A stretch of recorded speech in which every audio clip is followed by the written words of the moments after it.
Setelah memalsukan kematiannya di ending dari video yang ini, kini Arthur sudah pensiun dan hijrah ke negara Brazil untuk memulai kehidupan barunya yang tentu saja bukan untuk kabur karena rumahnya sedang dijarah warga. Di sana, Arthur menjalani hidup dengan sangat tenang. Ia tinggal di sebuah kapal pesiar mewah, menikmati hari-hari dengan bersantai, makan di restoran mahal, dan bahkan Arthur sudah sangat melokal hingga fasih berbahasa Brazil.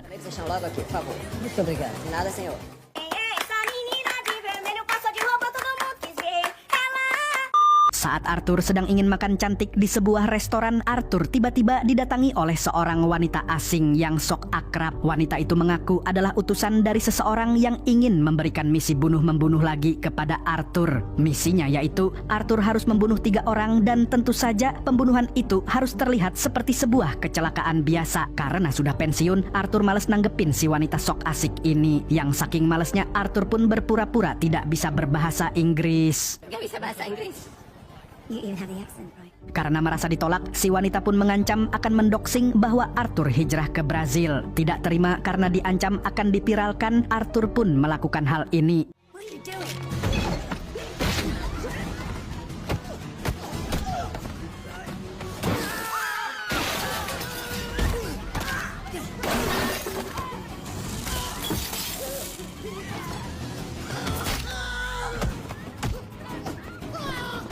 Menyadari semakin banyak jamet berdatangan, Arthur pun mulai terpojok. Tak ingin membuang waktu, ia segera kabur dengan melompat ke sebuah kereta gantung alias gondola yang sedang melintas. Melihat itu, si wanita bersama para jametnya langsung ikut mengejarnya. Namun ketika kondisinya kembali tersudut, Arthur dengan 1000 akalnya kayak kalian kalau lagi ketahuan selingkuh, tiba-tiba...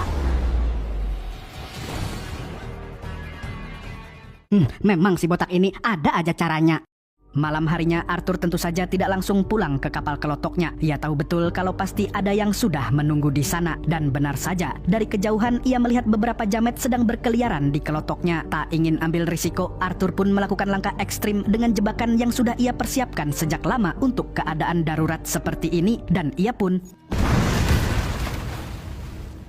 seperti para pembunuh-pembunuh profesional lainnya yang tentu saja punya tempat rahasia, Arthur pun pergi ke sana. Di sana tersimpan berbagai perlengkapan penting miliknya, mulai dari uang berlimpah, deretan HP cadangan, cangcut anti peluru, hingga paspor-paspor palsu. Namun demi menghilangkan jejak dan menjaga kerahasiaannya, Arthur memilih untuk membakar semuanya tanpa sisa.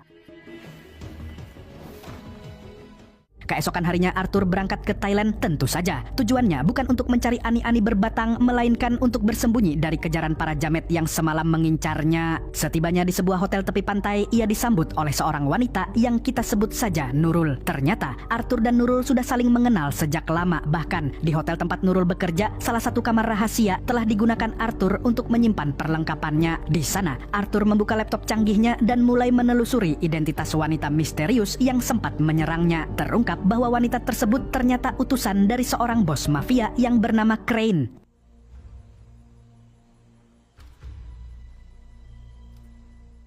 Saat Arthur sedang melihat-lihat pemandangan, ia melihat pemandangan yang tak biasa. Seorang gadis terlihat menghampiri Nurul untuk meminta kotak P3K. Nampak di tubuhnya dipenuhi luka lebam seperti habis dipukuli. Anehnya, dengan luka separah itu, dia menolak tawaran bantuan dari Nurul dan malah pergi begitu saja. Malam harinya, Nurul melihat ada keributan di sebuah kapal pesiar yang berada dekat dengan hotelnya. Saat memperhatikan lebih jelas, ternyata sosok gadis dengan luka lebam tadi sedang digebukin oleh pasangannya. Nurul pun segera meminta Arthur untuk menolong si gadis itu. Awalnya, Arthur sebenarnya tidak mau ikut campur dengan urusan orang lain. Namun, Nurul terus membujuknya. Ia bahkan mengingatkan bahwa dulu Arthur juga pernah menyelamatkan dirinya. Mendengar itu, Arthur akhirnya luluh dan bergegas menyelamatkan gadis itu.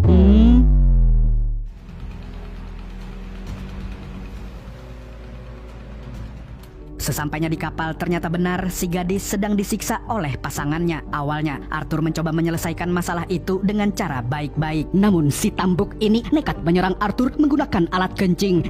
Alat pancing.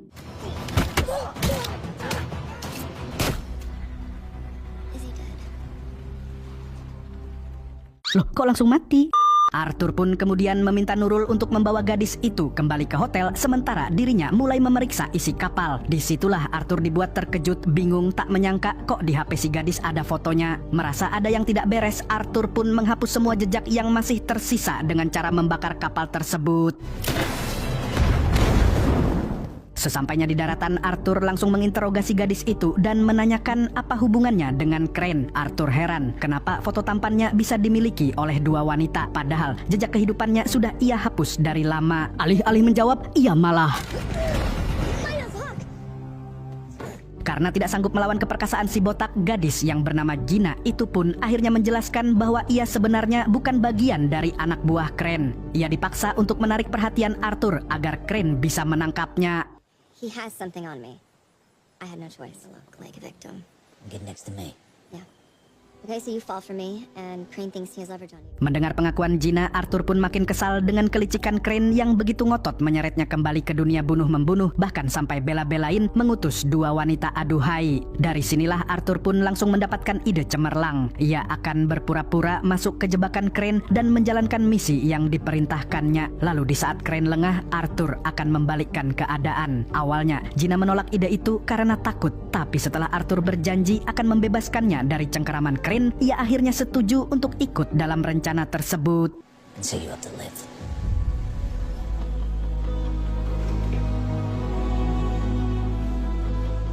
Keesokan harinya, Nurul mengobati luka yang ada di tubuh Gina sambil bergosip tentang Arthur. Ternyata, dulu Arthur pernah berguru kepada ayah Nurul yang merupakan seorang dokter. Walaupun Arthur adalah pembunuh bayaran paling sukses di dunia, tapi sebenarnya si botak ini berhati Hello Kitty dan suka menyembuhkan orang lain. Mendengar itu, Gina perlahan mulai menyukainya. Terlebih lagi, tubuh si botak ini memang bisa membuat para wanita kebanjiran.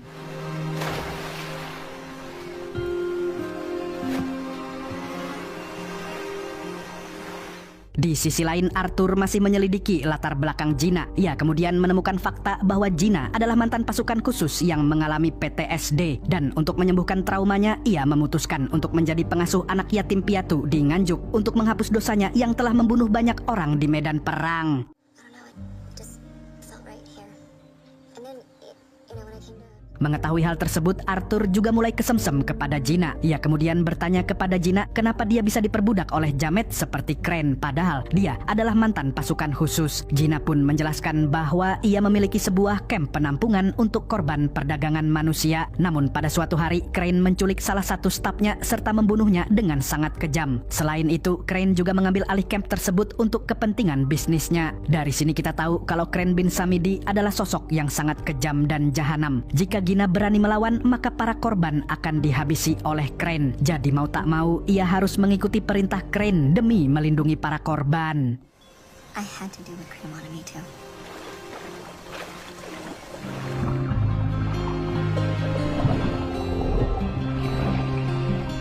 Keesokan harinya, Arthur melihat sebuah kapal mencurigakan yang ia yakini milik para jamet suruhan Crane. Untuk menghindari kecurigaan, Arthur dan Gina pun segera berpura-pura layaknya sepasang kekasih yang sedang menikmati waktu bersama. Alah, pasti suka beneran.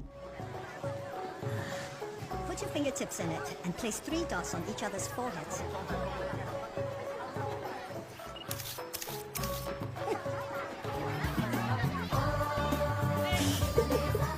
Malam harinya, Arthur dan Gina deep talk di tepi pantai. Arthur kemudian bercerita bahwa dirinya dan Crane sebenarnya sudah saling mengenal sejak kecil. Keduanya sama-sama yatim piatu dan sempat dimasukkan ke dalam barak gangster di London. Saat beranjak dewasa, mereka mencoba melarikan diri dari tempat itu. Namun nasib berkata lain. Arthur berhasil kabur sementara Crane tertangkap basah. Akibatnya, Crane dihukum dan disiksa habis-habisan oleh para gangster. Dari sanalah Crane menyimpan dendam kepada Arthur hingga saat ini. Lah, aku juga kalau digituin pasti dendam. Kembali ke cerita. Setelah mendengar masa lalu kelam itu, Gina pun mencoba menghibur Arthur dengan cara ini.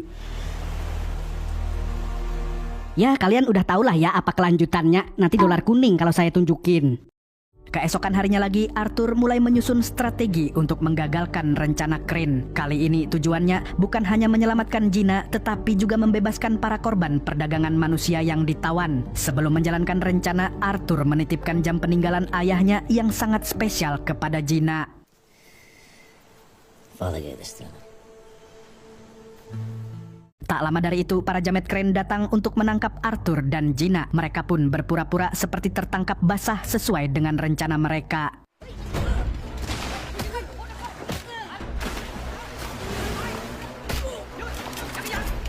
Arthur kemudian dibawa ke markas Crane sementara Gina disembunyikan di lokasi lain. Sesampainya di sana, Arthur dipaksa duduk di sebuah kursi yang sudah dipasangi bom untuk berjaga-jaga. Jika Arthur tiba-tiba membrutal, maka tubuhnya bisa langsung duar seketika. Kaget.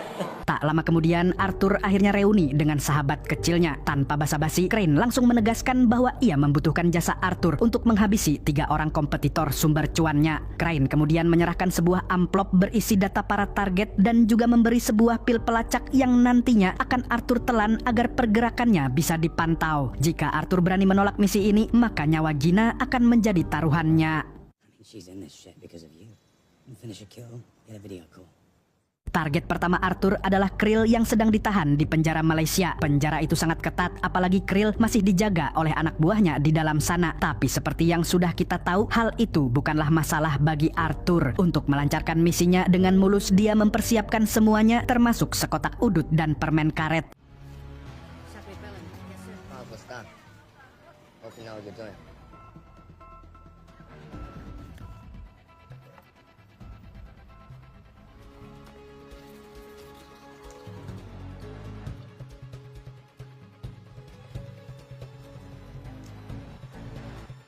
Keesokan paginya, Arthur sengaja menyamar sebagai seorang buronan caper di depan polisi dan berakhir masuk ke dalam penjara.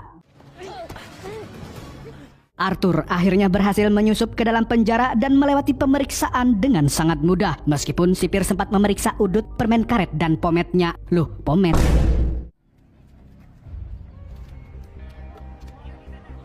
Arthur kemudian mulai berbaur dengan para tahanan. Dari sana, ia mendapat informasi tentang Krill yang dikenal sangat sadis, kejam, dan tak tersentuh. Siapapun yang mencoba membunuhnya selalu berakhir mati konyol. Tapi bagi Arthur, justru disitulah pintu masuknya.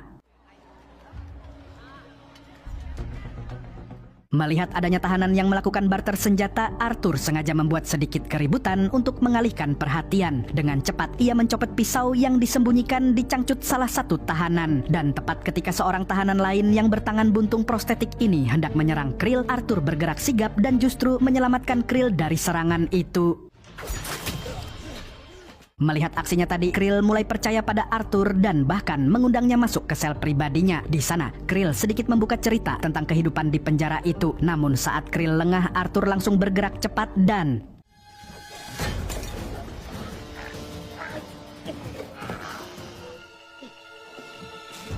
agar kematian Krill terlihat seperti kecelakaan, Arthur memasukkan racun ke mulutnya hingga Krill tampak seperti mati karena keracunan. Tak lama, para sipir pun menemukan mayat Krill dan situasi langsung ricuh. Arthur memanfaatkan kekacauan itu dengan segera menyalakan udutnya. Loh, buat apa? Oh, ternyata untuk melakukan hal ini.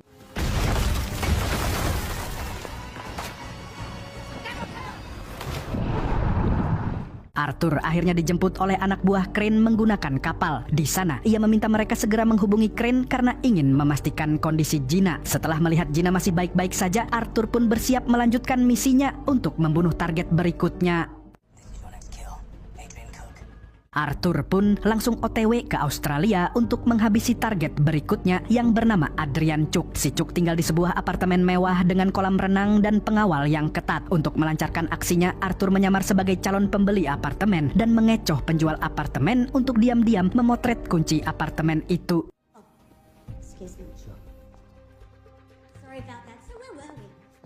Setelahnya, Arthur pun menduplikat kunci itu dan menyiapkan alat kecil yang bisa memecahkan kaca. Setelah semuanya siap, ia menyamar sebagai tukang pel dan menyusup ke dalam apartemen menggunakan kunci duplikat yang telah dibuatnya. Dan dengan tenang, ia memasang alat itu dari sisi luar kolam.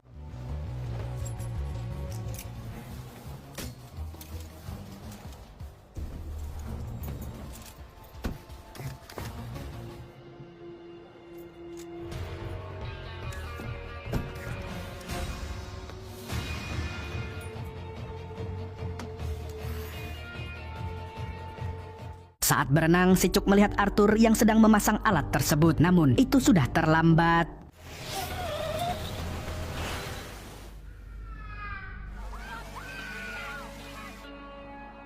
Sekali lagi Arthur berhasil menuntaskan misinya dengan bersih tanpa meninggalkan jejak. Crane langsung melihat berita tentang kematian si Cuk yang disebut mati karena kecelakaan. Karena misi berjalan sesuai rencana, Crane pun menepati janji dengan menelepon Arthur untuk memberitahu bahwa Gina masih hidup. Saat video call berlangsung, Gina dengan sengaja memperlihatkan kode kapal yang ada di belakangnya agar Arthur bisa melacak lokasinya. Namun aksinya ketahuan oleh salah satu anak buah Crane yang langsung mematikan panggilan tersebut. Untungnya Arthur berhasil mengambil screenshot kode kapal tersebut. It's the Harbor Master's office?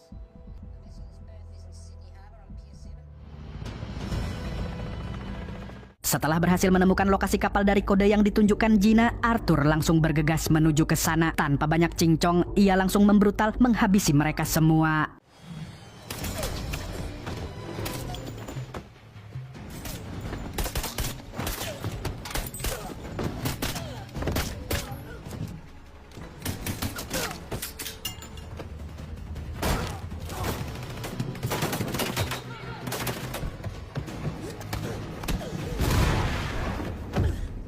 Tapi sialnya, Crane sudah mengantisipasi kedatangan Arthur. Alhasil Arthur pun tertangkap dan terpaksa harus melanjutkan sisa misinya. Karena jika tidak, maka Gina akan dihabisi di depan matanya langsung. Merasa kesal karena gagal menyelamatkan Ayang, Arthur pun kembali menghajar para jamet.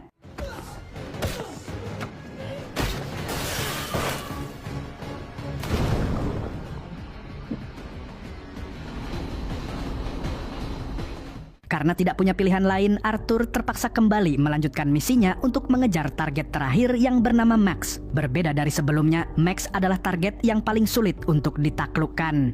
Ia bersembunyi di markas besar yang dijaga ratusan pasukan khusus bersenjata lengkap. Tidak hanya itu, Max pasti sudah mendengar kabar kematian Krill dan si Cuk sehingga kini ia jauh lebih waspada dan sulit untuk didekati. Tapi tentu saja itu bukan halangan bagi Arthur. With intercontinental ballistic missiles. By far. On top of all that, Krill and Coop. Together competition. Arthur kemudian mulai menjalankan rencananya. Ia pergi ke rumah sakit yang berlokasi di seberang markas Max, lalu diam-diam menyelinap ke atap gedung itu. Dari atas, Arthur membidik dan melumpuhkan salah satu anak buah Max.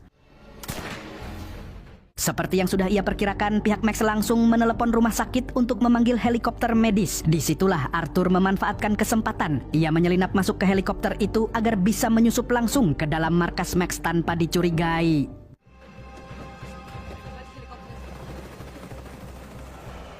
Sesampainya di markas Max, Arthur langsung bergerak cepat. Ia mematikan sistem CCTV dan mulai menghabisi para jamet satu persatu secara diam-diam.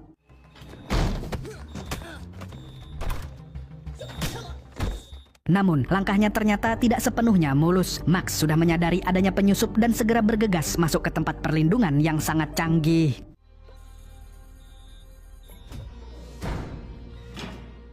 Tapi di luar dugaan, ternyata Arthur sudah lebih dulu masuk dan duduk manis di dalam ruangan itu sambil menodongkan senjata. Alih-alih membunuh Max, ia malah menawarkan kerjasama karena Arthur tahu Max juga ingin menyingkirkan Crane. Rencananya, mereka akan memalsukan kematian Max sehingga Crane mengerahkan pasukannya untuk mencari jasadnya. Saat Crane lengah, Arthur akan membunuhnya dan menyelamatkan Gina. Max pun langsung menyetujui rencana itu. Arthur kemudian mulai menyiapkan bom untuk diledakkan sebagai bukti palsu bahwa ia telah membunuh si Max.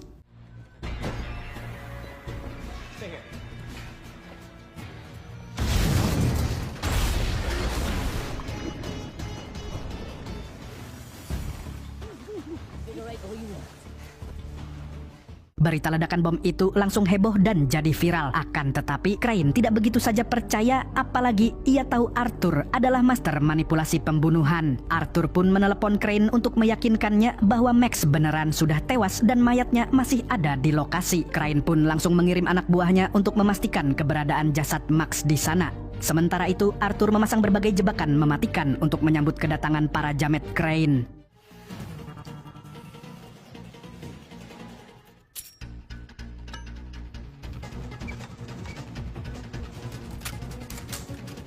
Anak buah Crane pun tiba di lokasi, sementara Crane dengan mental kerupuknya hanya memantau lewat kamera yang terhubung ke para jametnya. Saat para jamet sedang menyisir setiap sudut lokasi itu, tiba-tiba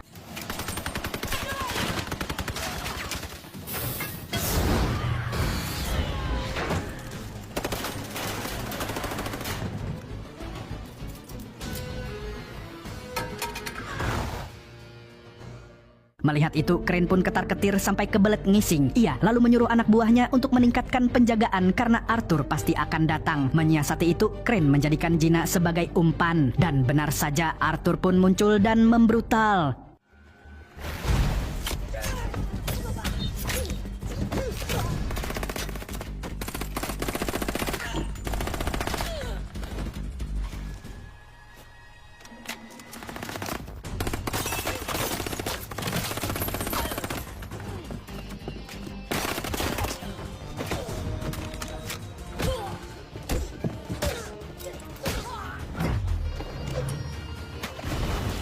Karena merasa terpojok, Crane mengaktifkan bom di dalam kapal dan bersiap untuk kabur dengan helikopternya. Menyadari itu, Arthur segera menyuruh Gina masuk ke dalam tabung penyelamat agar selamat dari ledakan. Saat Gina sudah aman, Arthur langsung bergerak menghadang Crane dan para jametnya yang mencoba melarikan diri.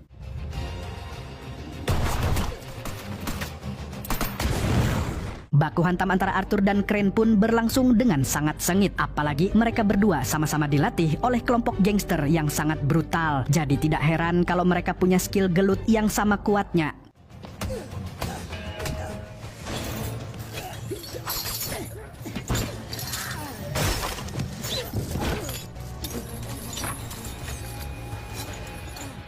Kemudian Arthur mengikat Crane agar ikut meledak bersama kapal. Dia pun segera kabur dari sana, akan tetapi